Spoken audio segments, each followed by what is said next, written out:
You are responsible for helping strengthen the culture of your organization. You are responsible for strengthening the competencies and the abilities. So let me tell you a little bit about an interesting story that we can learn from to make sure that we're doing the right thing. Peter Drucker once famously said, "Culture eats strategy for breakfast." Right, raise your hand if you have seen that happen, where culture eats strategy for breakfast. Yeah, exactly. And this happened, by the way, with Home Depot. So Home Depot, around the turn of the century, they decided to try something new, right? So everybody knows about their orange aprons, right? And they're all out there trying to help people, right? The homeowners. Well, they had that market down. And they decided, okay, now we want to go after the contractors. We've got this market, that's fantastic, but the contractors, we want to pull that in. There's a lot of money to be had there. Well, unfortunately, in order to do that, they laid off a bunch of these wonderful people with the orange aprons and put more money, time into creating parking spaces and parking areas and a whole part of the store just for the contractors. So their culture had been all about the do-it-yourselfer. And they decided to put a strategy on top of that that totally clashed. As you can imagine, they suffered. They actually had one of the largest drops in retail history. It was so severe. And they ruined this amazing culture that they had built. Now, they brought in a new CEO, of course, after the drop. The new CEO says, all right, wait a second. We need to go back to our roots, or what I call the best DNA of our company. What is best about us that our customers truly value? And what that was, of course, was that attention to the homeowners, to the do-it-yourselfers, and taking care of them. And they went back to that. Because if strategy and culture are split, everything suffers. We waste our time. And by the way, culture is all the things that happen that were not part of the rules, right? It's how people behave when you're not looking. It's the reactions to people when they break rules, or it's what you affirm or recognize.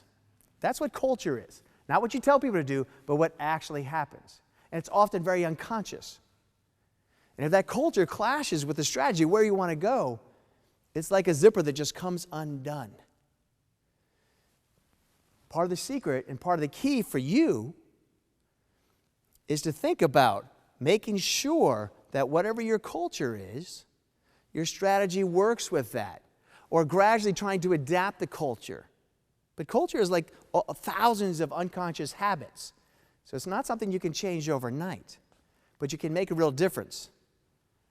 And because it's so difficult, Tony Hsieh started Zappos, right? It was his second company. His first company had trouble changing the culture. But Zappos, as you probably know, started out selling shoes online, which was considered crazy, impossible. Now, one of the things that Tony Hsieh figured out, as a matter of fact, he said, we're not selling shoes, we're selling happiness. We're selling customer service. We're just taking care of the people. And he was so radical about that. I mean, to him, their best DNA was all about making people happy and feel so comfortable ordering online that there was no fear whatsoever. He was so convinced that customer service was the key that he did some radical things. So one, he put all of his marketing budget into customer service training. He says, we don't need a market. It's going to be word of mouth. That's what's going to happen here. Two, he had an intensive multi-week training program for customer service, and by the way, no scripts.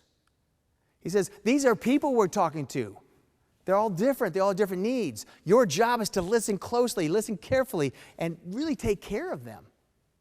It's not to say, go through a checklist. Hey, have you done this? Have you done this? Do you want this? Do you want this? People don't like that. They want to be cared for. So the training was more about the emotional side. And I thought one of the most radical things that they did was after the training was over, they offered people $2,000 to quit. Anyone who wanted to leave could take the $2,000 and go. Their philosophy was, unless they're highly committed, we don't want them here. So as you can see, he had a strategy of really loving the customer to bits, giving them lots of happiness, giving them lots of good stuff, making them love the company. And he wanted to make sure that he built a culture that really supported that. And this was a great example. And he's done so well, he actually ended up selling Zappos to Amazon for billions of dollars. Pretty nice, after just several years.